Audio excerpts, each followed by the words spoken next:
Hello, and welcome to Off the Fence, a podcast where we deconstruct difficult decision-making so we can find out what keeps us stuck, and more importantly, how do we get unstuck? I'm your host, Karen Covey, a former divorce lawyer turned coach, author, and entrepreneur. With me today is Theresa Beran Kulat, and I'm going to read Theresa's bio because, well, let's say this. I'm going to read a piece of Theresa's bio so you can at least understand what kind of an amazing person we're dealing with here. Theresa Beran Kulat stands for healthy relationships. For over 20 years, she's been helping families heal through her work as a divorce mediator and a collaborative lawyer. Along the way, she began holding space for couples who didn't want their marriage to end, but who wanted to create a new marriage.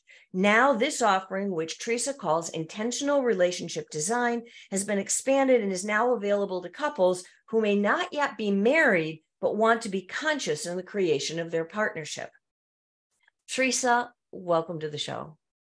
Thanks for having me, Karen. I am so excited to have you. And for those of you who may not know, Theresa and I have been colleagues and friends for more years than I will admit to. And I'm so excited. And I want to dive in right away into intentional relationship design. This is something that I find to be so fascinating and is kind of unique to you. You're the creator of it. So can you explain to our audience, what is intentional relationship design? How does it work? All the good stuff. Thank you so much. And thanks for reading the bio because it kind of explains how I got here. So as a person who was married, and back in the day, we did sort of like a pre-Cana sort of thing where my husband-to-be and I talked about important things, right? I really see there's value in a couple discussing important things before they tie the knot. Okay, because sometimes we just kind of fall into a relationship or a marriage and we haven't really talked about a lot of things. So as a divorce lawyer, I saw kind of the things that were undermining people's success. And then in the couples that when they came in and they said, well, we really don't want a divorce, but we don't like our marriage anymore. How can we make a new marriage? Again, I would see the sorts of things that as a mediator, we take for granted. So having conversations that are difficult, but that really touch on what's important to create that partnership and create those communication structures that are going to help a couple make it through the tough times. That makes so much sense. And I want to back up a little bit and just go over a few things. For people who don't know what pre-Cana is, can you explain a little bit about what that is? Sure. So I was raised Catholic, and my former husband, I'm no longer married, but he was Lutheran. And so there is a system like in the church where you would actually work with a priest or a pastor. You know, we did like a little questionnaire about things that were important to us. You know, did we want to have children? Did we not want to have children? Those sorts of things. And it's structured. But nowadays, more and more couples are really not connected to a church. They may have a spiritual connection. Like one of the couples that I've worked with in intentional relationship design, they both have yoga practices, right? So they did have like a spiritual practice. They had an asana practice, but they did not have a structure for talking about their relationship, and particularly the money. Okay, so I'll say that even in pre-Cana, where, you know, I'm going to use that term generally, we didn't talk about money. But again, because money is often what can cause problems in a relationship, the couples that I've worked with, it's very important to talk about money and to talk about like their values underneath their decisions and their behaviors. The other genesis of the program was prenups. So I, as an attorney, have been asked to support people doing prenups. And what I found was, okay, I'm a spiritual person, right? So I wasn't going to just go right into the money pieces that, you know, the lawyers generally are just about the money. I wanted them to talk about, you know, what are their values? What are they afraid of? What do they want to create? And so the conversations to create the prenup were very different because they were grounded in, what's important to each person and what did they like and what was important to them together versus individually. And so that's, again, kind of the genesis of it, the prenup. And when you have children from a prior marriage, that's an important thing to talk about and create agreements, right? Because so often when you fall in love and you decide to get married, there are agreements, but they're sort of unconscious, they're unspoken, they're informal, and people are afraid to actually talk about what are the assumptions and what do they need and what do they expect. And so having a third person there, a neutral third party, creates a space where they can say things that they otherwise probably wouldn't if they were just the two of them, because they don't, it's a little scary.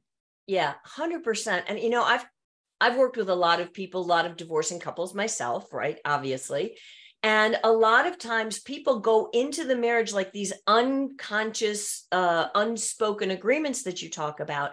That's the area that causes so many people problems, because I may be getting married and I assume or I agree or whatever that I think the marriage is going to be this way. I've got this idea of what my new spouse is going to do or not going to do. And he may have no clue that those were my assumptions, my agreements, my unwritten, unspoken contract. So how is it that you are able to pull out what is unspoken and make it spoken?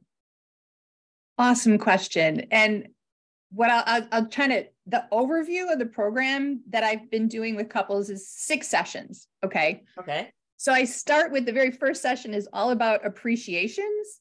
And it's actually research-based using the research from the Gottman Institute. So if you've got connections and therapists, I have lots of therapists in my world. So I always start with the appreciations because the next kind of levels are the difficult parts, right? So that's... Let me stop you. Just, I hate to interrupt, but just for people who might not know what the Gottman Institute is. I mean, you and I understand that, therapists know it, but what is the Gottman Institute? Sure. So John Gottman started studying couples in the 70s, in the 80s. And as part of his research, the team watches couples. They started out like through a two-way mirror, and then now it's very elaborate. They have this apartment that the couple lives in, and there's cameras. And in one study, they hooked them up to like heart monitors.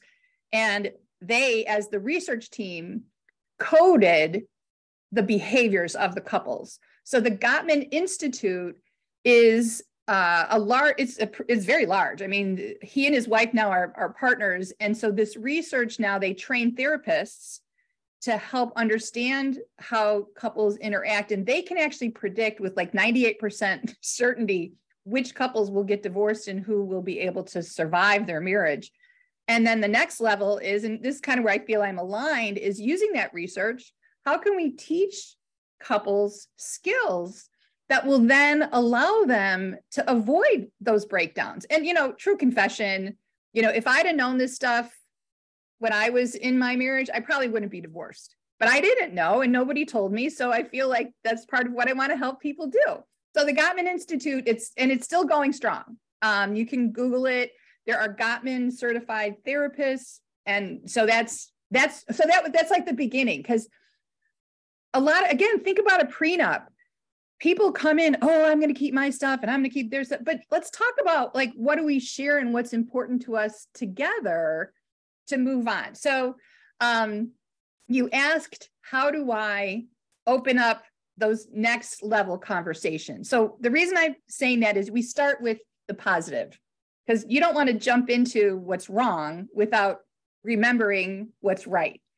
100%. And as a spiritual person, and what you put your attention on grows. So let's put our attention on the positive things. The next kind of phase is helping people look at, well, what does marriage even mean to you? And what is your family of origins history around marriage? And So for example, one of the couples that I work with, they were not yet married. They were living together. They had not yet decided whether or not they were going to be married. That makes sense? Yep. So that's what intentional relationship design is about. It's creating the space for them to talk about it. And so each of them, I asked the question, what does marriage mean to you? And then they answered. And then the other person got to hear them talking to me, right? Which is different than them talking to each other, right? And then I can see from, again, working with thousands of couples, the patterns in there. And I can articulate to them. So for example, in one of the cases, I had a woman who her mother had never married either of the fathers to any of their children. And there were like 4 siblings, like half siblings, and they all were a family, but the mother had never married either of the men. Okay. And the man came from a much more traditional background. And so he had heard it, but it never really sunk in until he heard her telling it to me that the actual word marriage didn't mean anything to her the same way it meant to him, because in her mind, well, we were a family, they just weren't married. So that's an example of just creating the space for people to have conversations that they wouldn't normally have. So it sounds like you start with the appreciation, then you take them through, well, what does marriage even mean to you? And then where do you go from there? What other kinds of issues? Because this podcast is focused on decision making, right? And in this process, it sounds like the couple has a lot of conversations to have and decisions to make about, do they want to then get married or not? Or what behaviors do they have that they want to modify, change, keep in order to create the relationship they want? So after they do, what does marriage mean? What's the next step? Okay. So I'm just taking my notes because there's 2 things that come next. One is, this is kind of fun. I have them each tell me privately, because it's like mediation. It's technically a mediation engagement. Okay. When they work with me privately. Okay. And so we do joint sessions and we do individual sessions. So in an individual session, because I don't want the other person to hear, I don't want woman to hear what man says. I don't want man to hear what woman says. I have them give me probabilities. And I say, okay, I'm going to say a variety of things, 1 year, 3 years, 10 years. What is the probability that you guys are going to move in together? What is the probability that you'll have children? What is the probability that you see that you would get married? What is the probability? Because at this point, we've done some, preliminary work that you might move in together or buy property together. And so what's cool there is they haven't really thought of it that way. Like, she, again, didn't care about marriage, but she did care about having children, right? So for her, the probability of having children was higher than the probability of getting married. All right. So then he tells me his perspective, and then we kind of come together. So that's one of the things that we do. Next, the other thing that we do, so I'm also trained in various healing modalities, including like a quantum healing. And so there's a recognition in my world that there's a energetic reality that informs our physical reality. And the reason I say that is that's sort of the probability thing. If you know anything about quantum physics, it's like, you don't know for sure, but what is the probability that something's going to happen? So I say to them, I can tell you with 100% certainty, you will have breakdowns in your relationship. There will be places where you disagree. There will be, and Gottman, actually, there's research about this, that he calls them perpetual problems, meaning they're problems that actually do not have a solution. So for example, if one person's very messy and another person's incredibly clean, you're probably not going to change the other person's behavior. So successful couples have found ways to live with the disagreement. So that's an example. So the next kind of part is I teach certain, and this kind of comes from my Tantra training, ways to communicate, ways to ask for what you need, difficult conversations. Now that framework comes out of the Harvard Negotiation Project, which is as a mediator. And then I vaguely mentioned to you, cuddle party rules. So okay. If I may. Yes, please explain, what is a cuddle party? I have to admit, until we started talking, I never heard of this. Okay. So the reason it's important, and it's actually right on point with your podcast, okay? Humans need physical contact, okay? And our bodies have a wisdom and an intelligence, okay? And in the intentional relationship design process, what I explain to people, and then they agree with me, is that the worst thing you can do is if somebody makes a request and you want to say yes, but you say no, or you want to say no, but you say yes, because your conditioning tells you you don't actually get to be true to yourself. Okay. So the connection to cuddle parties is, and I will say this is my personal journey. When I was in my marriage, I was conditioned since birth not to actually have needs of my own, let alone ask for what I needed or wanted. Okay.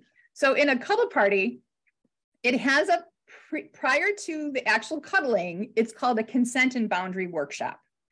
And the people in the room learn cuddle party rules. One is you don't touch a person without making a verbal request and getting a verbal yes.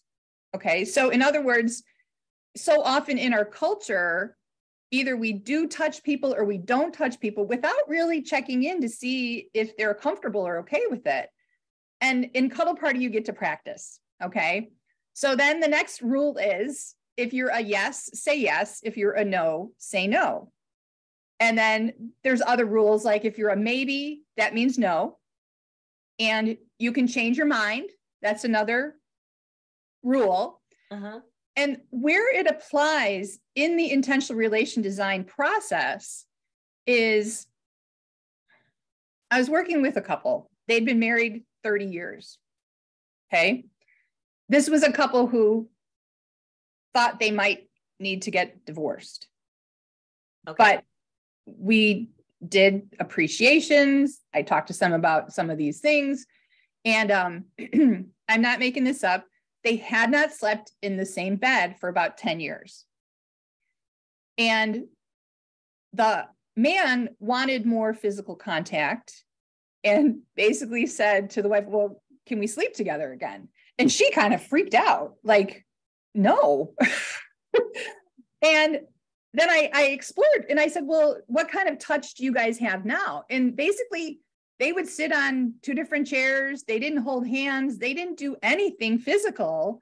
So to jump right to that was disturbing to her, right? And the other thing, feedback she gave me was, you know, sometimes I do want to hug him, but I'm afraid he's going to turn that into something else. So we did the cuddle party exercises, which I won't go into now unless you want me to. It's fascinating. But the yes game and the no game, basically, I'm just going to do it quickly. So right now I'm going to, Karen, everything I say to you, you have to say yes. Okay. Okay. Okay. So Karen, is it okay if I come over and weed your garden? Yes. Awesome. Can I poke my fork into your hand? No. You have to say yes. You have to say yes. Okay. And is it all right if I use a 4-letter word here on the podcast? Yes. Okay. So the point is, when you say yes, but you mean no, you can feel it in your body. Okay. Absolutely. And so that's, you know, that would be my message to your listeners, right? Like, you have to make a decision, pay attention to what your body is saying when you and try saying it out loud. Yes, I want to go to the Bears game, or yes, I want to go to see the Joffrey Ballet. That's an example of a couple who they may have different interests, right?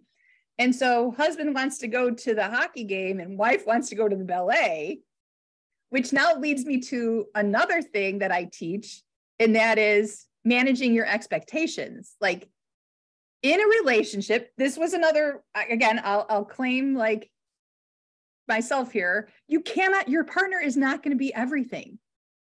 And so if something's important to you, then to the greatest extent that you can meet it together, great. But just because he doesn't want to go to the ballet doesn't mean you need a divorce, right? Like, right. Find somebody else to go. But I think it comes down to exactly what you're describing in being true to yourself, being honest, which so many couples, by the time they see us, the honesty between them has been gone for longer than the physical intimacy, right? So it's about when you want to do something, if you want to do it, say yes. If you don't, say no. And to not, I think a big element in this, tell me if I'm missing the boat, but an important factor would also be not taking offense at the other person's response. Am I right? Yep, absolutely. Not taking it personally, that if your spouse doesn't want to go to the ballet, maybe it's because he doesn't like the ballet and it has nothing to do with you. Yeah. And if I may talk a little bit about sex, right? Of course. Because that's an area that in intentional relationship design, because if you're going to have a marriage, a romantic partnership, sex is an issue. If not, you're just roommates. And that's, again, when people find us, because they've lost that physical intimacy. But with a third party, and again, I have some training in this, we actually talk about how often to have sex, how long to have sex, who gets to initiate. And sometimes people have trauma in this area, right? And so one partner might know about the other partner's trauma, but they haven't quite navigated, okay, well, what do I do when she starts crying? I think we're having a great time having sex and now she's bawling and crying, right? Like that happens. Yeah. And so to be able to talk about it and then give them skills and language to, like in one particular case, the agreement was, okay, like how often? They agreed, okay, twice a week. And one time he's going to initiate, the other time she's going to initiate, right? Okay. And, part of you goes, well, wait, that's not romantic. Yeah, but the other part goes, but if one person has to keep initiating, they then turn into, well, what's wrong with me? Because he doesn't want me or she doesn't want me. Mm-hmm. And so by talking about it, and then they realize, okay, yeah, I really do want to initiate, but I was making up stuff. And so anyway, that's another interesting thing about, kind of another exercise that we do. It's so interesting that you mentioned but that's not romantic part, right? I don't know. Well, I do know, but where we get all these ideas about, again, it goes back to one of the original conversations, what a marriage should be, right? Mm-hmm. What should sex look like? How much should we do? It's all the shoulds. And what we don't understand, or a lot of people don't realize, is that you as a human being you weren't born into the world thinking this, right? You picked up on from parents, from teachers, from friends, from all these different places and people outside of you, what your shoulds are. And while it may not be romantic to say, oh, I should initiate once a week, it's also not romantic to have your relationship falling apart because you expected your spouse to be a mind reader. And I hear this from men, especially all the time, because men and women just think very differently. Okay. Right. We just start with that. And the woman expects the man to understand exactly where she's at and what how come he should know this, right? So I'm not going to talk about it. I'm not going to tell him. I'm not going to give him any hints about what I think he should be doing, but he should just be doing it. And that isn't really the way to make the best relationship. Well, okay, so I'm going to share, I have some of the tools that I use right here in front of me. And one of them, because it's connected, so there's a guy named John Ford, and he created these, they're needs cards and feelings cards. They're called the empathy sets. Okay. Okay. And because you just pointed to something, men do not have the same vocabulary that women do. Okay. And so, for example, in the feelings cards, there's a ton of them. And then I throw them out in front of each person. And what are you feeling? Are you feeling sad? Are you feeling disappointed? Are you feeling overwhelmed, inspired, calm, lonely, exhausted, interested? So the point is, like, a man doesn't have, and it's just a reality, they don't have the same vocabulary, but when they can see the cards, it creates an opening. And then the needs cards, I will admit, like, I did it with the guy that I'm seeing, and one of his needs was celebration.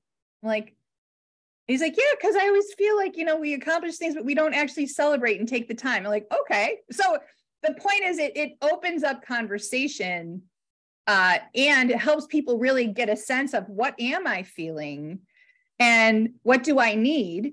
In terms of, one of mine is reassurance. Like, I'm sorry, I might appear to be pretty confident, but I still need somebody to say, you're okay, it's going to be okay. Right? Yeah. So that was one. And then the other tool are like values, values inquiry. You and I talked about this. Like, what are your values? And so I have a program I use, and then like these little cards that they can pick through the values. Or like, I have an online course I just recorded. There's like a list of core values to talk about them. And then each person can look at and say, okay, well, these are my core values.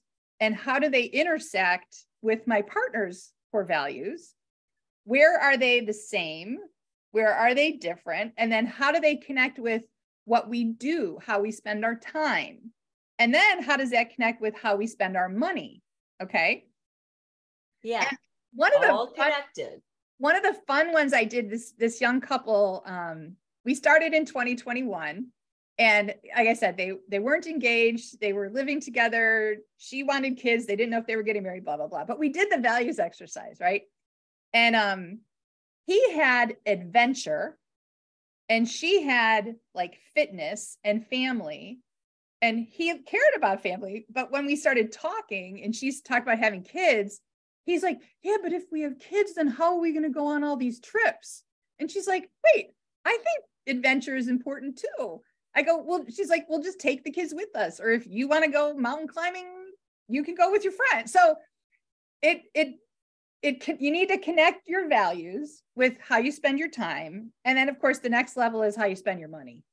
Absolutely. But I think I want to stop for a minute right here, because you mentioned something, and I just want to point out the importance of, if her value was this, his was that, right? So they're two different. He wants the adventure, she wants the family, but she cares about adventure too, right? But it's not about he's right and she's wrong, or she's right and he's wrong.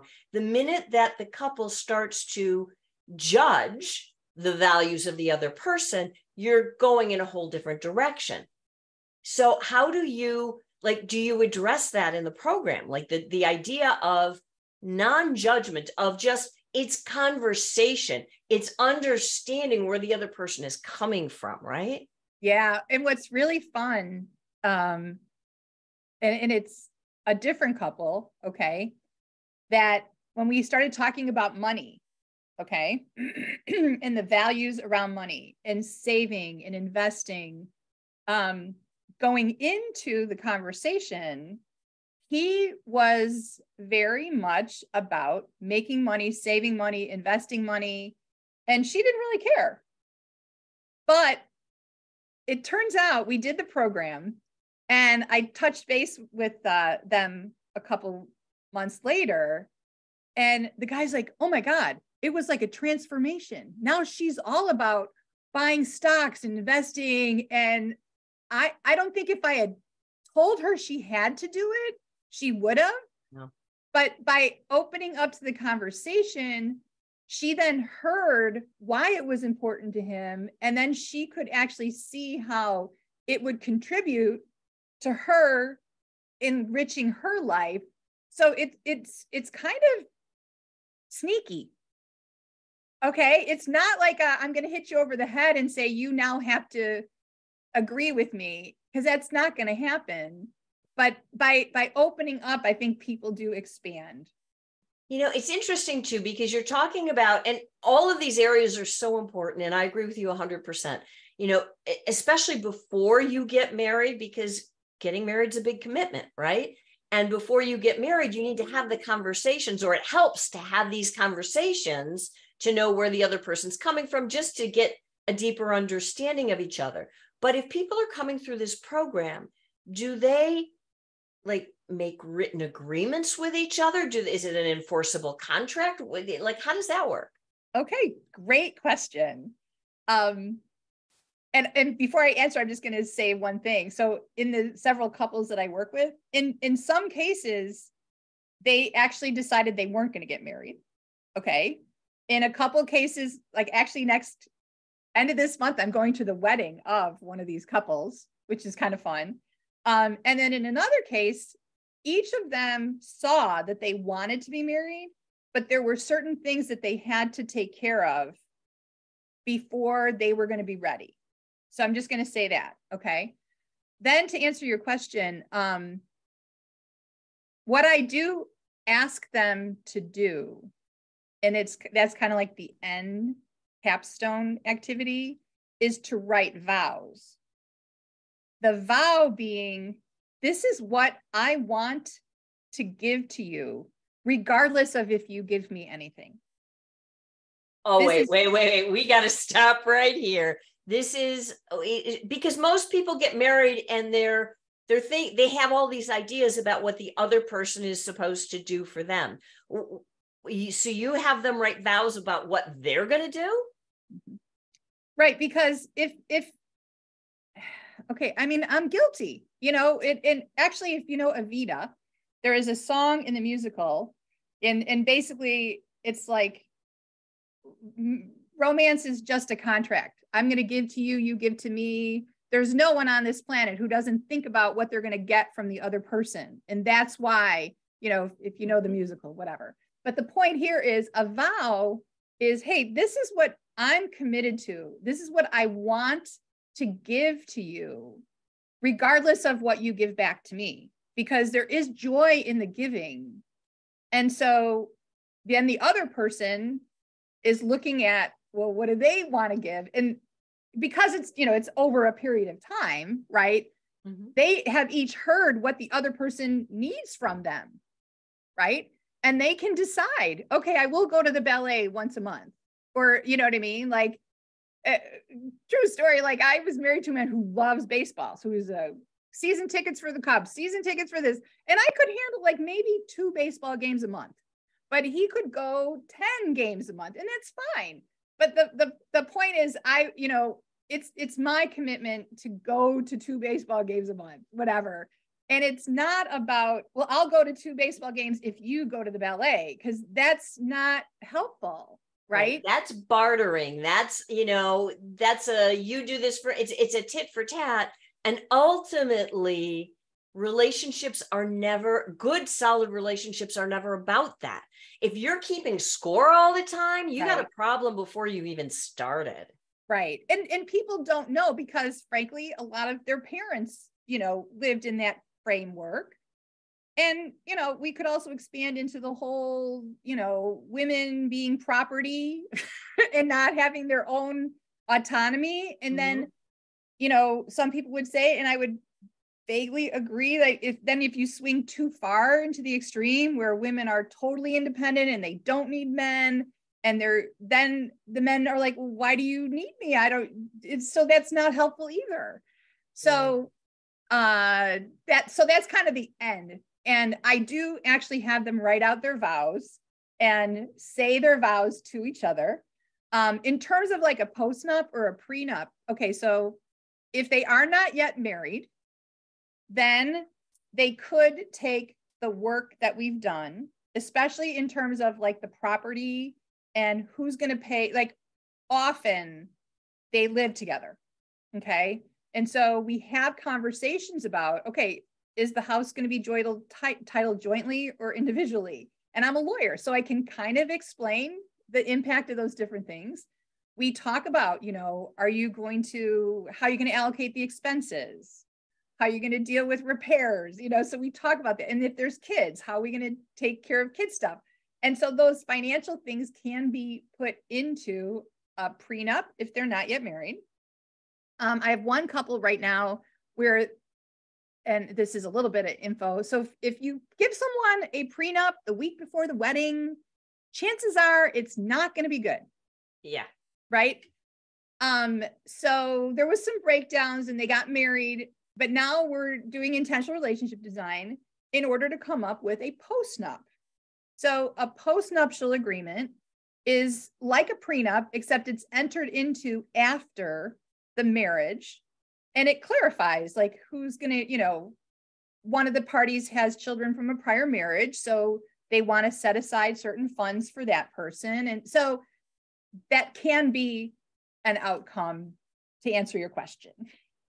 This is, Theresa, this is absolutely fascinating. And I think it's so important for couples. And it sounds like you work with couples in all different stages, right? You can work with the couples in the beginning before they're even married to start talking about these issues and to create the relationship that they both really want.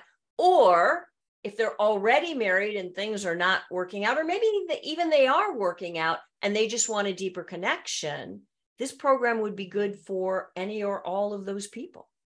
Yep. This is fascinating. And I want to commend you because this is such important work. And, lawyers get a bad rap sometimes. We're the ones that are destroying the family, destroying the relationship. And that's not everybody. I mean, obviously there are some lawyers who are just in it for the money, but there are others like you who are really trying to make a difference in the relationship. Yeah. And that's a very, very different thing. Well, thank you for the acknowledgement. And so, yes, I do that and I do that. And I still do divorces because there does need to be a place for people who don't want to destroy their relationships. And what's interesting, I'll just say quickly, in the divorce mediation sort of collaborative world, what is so cool about that work is people still get to have healthy relationships with their former spouse. Several of them say, oh my God, we're getting along better now that we're divorced than we were when we were together. Yeah. And so again, it's finding the values that they share. Often it's because they have children. And so we create a foundation for co-parenting post-divorce that is incredibly healthy. Yeah. So I'm very proud of that too. That's awesome. Okay. One last wrap-up question, because we've got to bring this to a close, even though I could talk to you forever. Just out of curiosity, because this podcast is all about making decision-making, making decisions. So throwing you a curveball here, what's the best decision you've ever made? Oh, wow. Okay, it's going to sound strange, but when I was in high school, I had to pick a college. And my best friend and I went to Dutchie's restaurant on the South Side. And we were talking about creating the life that we wanted. And so first of all, I had a partner. She and I were both going to create what we wanted. And we were going to get good grades. We were going to have a lot of fun. We were going to have the room that everybody came to. And so we decided, she and I, to go to John Carroll University in Cleveland, Ohio. And honestly, it made a huge difference in my life. I could talk about it forever, but I would say that's probably the best decision I've ever made. That's awesome. And did you create the room that everybody wanted to go to? Oh my God, it was hysterical, because that year there's this huge dorm, all-girl dorm, and they were overbooked. So we had this special little room that was right across from the laundry room. We had like a deer head up on the wall, and it was the party room, because there was it was the party room. And so, yes, we did. We had the room that everybody came to. She and I actually, and some friends, created a sorority it had been an all-male school, and we had just recently had women. So wow. Okay, yeah. So there's a lot to this intentional design of everything. It sounds like an intentional design of your life.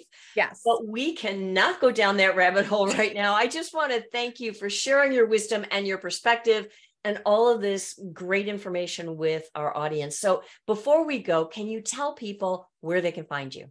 Sure. So if you are looking at divorce, my law firm is trinityfamilylaw.com. If you're more interested in like coaching or speaking, training, even intentional relationship design, because technically it's not practicing law, my personal website is T like Tom, B like boy, Kulat, KULAT.com. So that would be the best way to find me. Awesome. And Theresa, we will link to all of those places in the show notes, so you don't have to worry. It has been a true pleasure having this conversation with you. Thank you, thank you, thank you so much for coming. And for everybody out there, if you liked what you heard, if you enjoyed this episode, please give us a thumbs up, subscribe to the podcast, subscribe to the video, to the YouTube's channel. And I look forward to talking to you again next time.